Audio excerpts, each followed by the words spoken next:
Proudly presented by Pit Lane Clothing, the world's fastest fashion brand.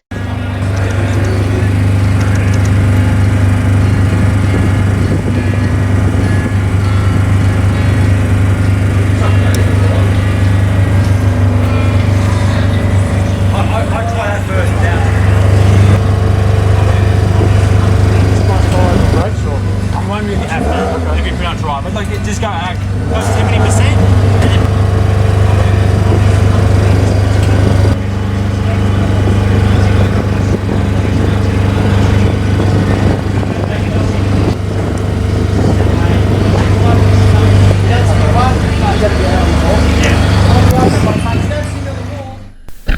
Okay, so today is a very special day because on behalf of Pit Lane Clothing and with a massive thank you to all the team at Bella Motorsport, I get to take a car out on a racetrack. And the racetrack we're at today is pretty special itself too. We're at Calder Park, and the lap record at this place is held by a guy you may have heard of, a legend by the name of Nicky Lauda. Alan Jones, Alain Prost, a lot of world champions have raced at this circuit, so I am very, very fortunate to be here today.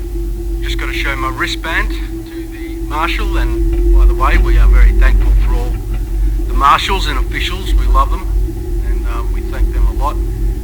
This car that I am in today is also a very unique car because this is a Toyota 86, but this is not your normal Toyota 86, and it is a lot different to a Toyota 86 road car. This car is about to be raced in the Bathurst 6-hour endurance event in 2024. So there is one very big clear rule today, and the key is do not put the car into a wall.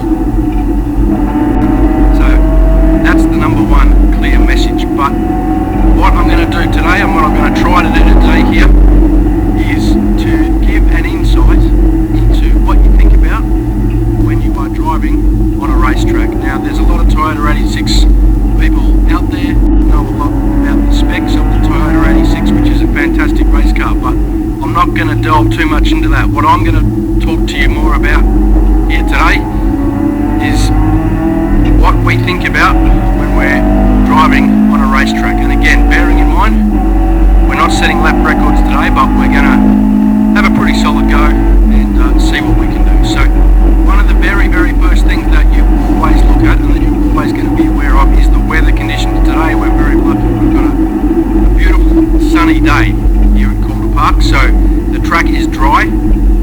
We are running semi-slick tyres, and what that means is they are slick tyres, but they've got grooves in them, so they're going to give us a reasonable amount of grip, but they are still cold. And that's one of the first things that we want to do is warm up the car, warm up the tyres, warm up the brakes.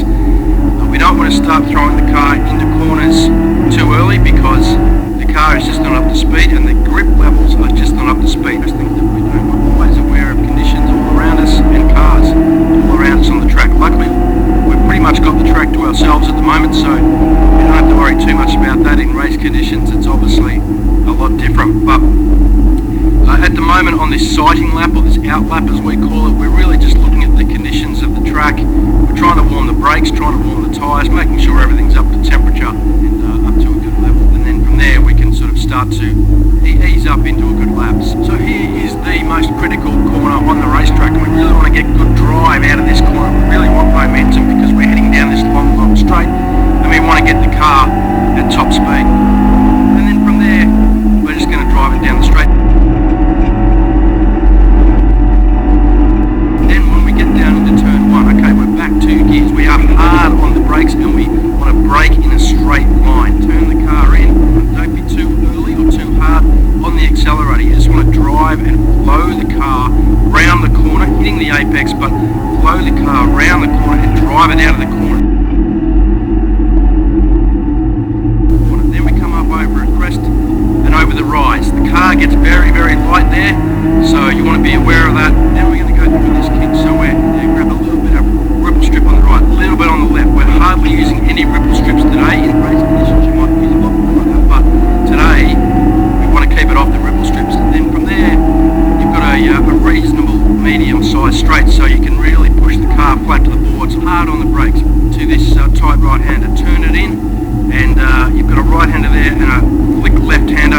Grab a little bit of the ripple strip on the left and then a little bit of the ripple strip on the right. That'll just balance the car a bit, but also straight line the corner to save us a little bit of time.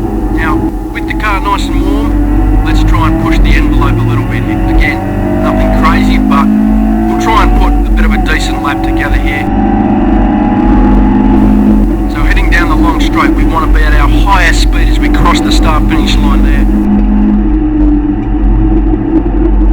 Heading down into turn 1, heel and toe, back 2 gears, hard on the brakes. Turn right, balance the car. Try to get a bit of a late apex as we come out of this corner, gradually feeding on the throttle. Watch out for the ripple strip on the left there. That's going to give us a good line into these 2 corners here. So it's a quick right and then a flick left, up over the hill, up over the crest. The car gets very light. We change down gears. We're back into 4th gear. We're going to head towards the kink. Through the kink there, a little bit of ripple strip. As I said, we're not using much there today, but we're going to try and use a bit in race conditions. Long down this straight. Then we're coming into the braking zone, heel and toe, back down 2 gears. Flick it right, flick it left. Whoa, got a little bit of slide in the rear there. The tyres aren't liking that, but we'll keep going. So that wasn't a great lap, but we'll come out of this final corner now and get real great drive, real good momentum, and fire it down this beautiful straight here at Calder Park. That is a lap of the circuit. I'm very fortunate, and again a big thank you to Bella Motorsport. The boys there will be happy I didn't put it in the concrete. Get onto pitlaneclothing.com if you haven't seen it. It's a great site and they've got some fantastic gear, so get onto pitlaneclothing.com. Thanks for watching.